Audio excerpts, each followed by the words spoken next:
Thanks for joining us from the Ohio AgNet Voice You Know with the News You Trust studio. Sponsored by BASF, where performance of Veltima fungicide can take your best result even farther.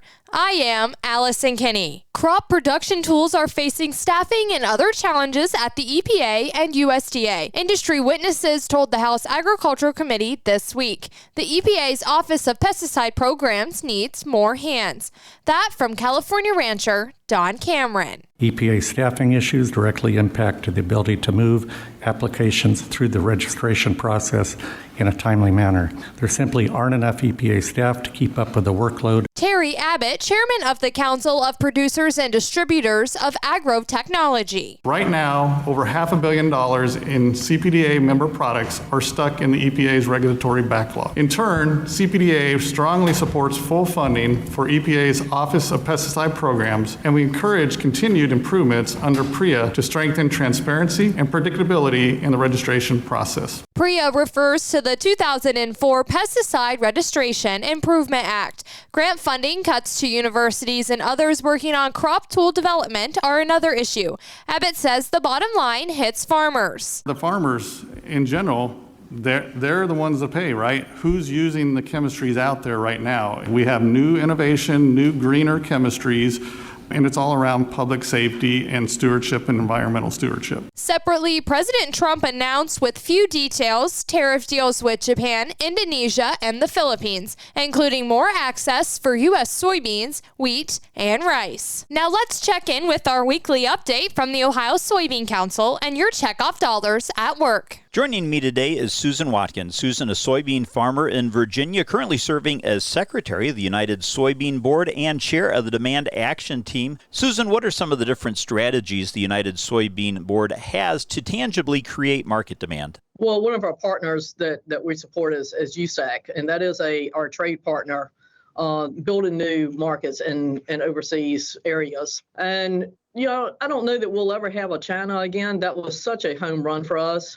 But just steady, continuous growth is what we're looking for. And USAC is so boots on the ground in these foreign countries, and that really helps us get that demand out. And we're also trying to build domestic demand with new uses for our meal, for our oil, and such as that. My guest again today, Susan Watkins, Secretary of the United Soybean Board and Chair of the Demand Action Team. Today's update brought to you by the Ohio Soybean Council and your soybean checkoff dollars at work. Thanks, Dusty. Now let's check in with Brianna Smith as she talks with Dennis Van Cutter as he talks about his family's farm and his goals on the National Corn Growers Association board. First and foremost, congratulations on your election to the board. Thank you.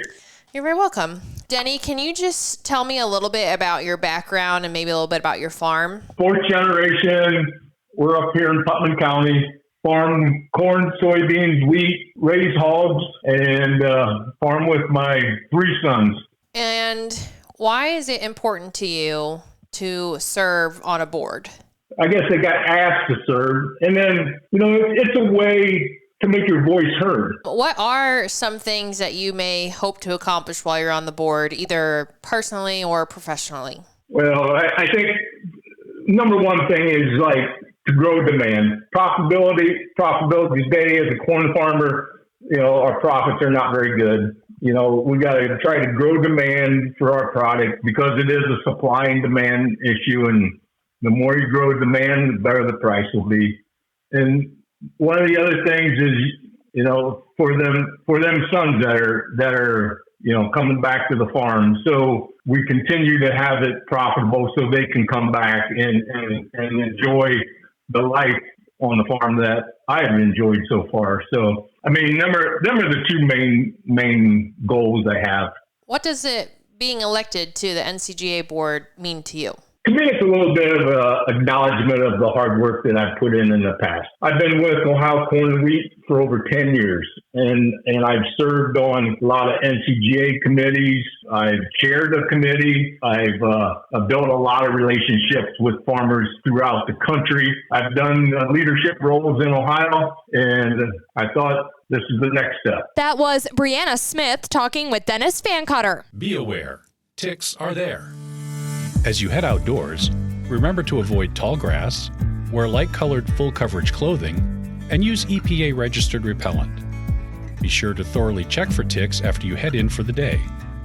If you find any ticks, remove them carefully with tweezers and watch for symptoms such as fever, headache, or rash. For more information on ticks and tick bite prevention, head over to ohio.gov/ticks. This market report is brought to you by Seed Consultants, simply better performance. Learn more online at seedconsultants.com. September corn up 3 1/4 at 401 3/4. December corn up 3 1/4 at 420 3/4. August soybeans down 1 1/2 at 1004 1/4. November soybeans up 1 1/2 at 1024 1/4. September wheat up 1 even at 541 1/4, and December wheat with no change today, closing at 561 1/4. This is the Ohio AgNet.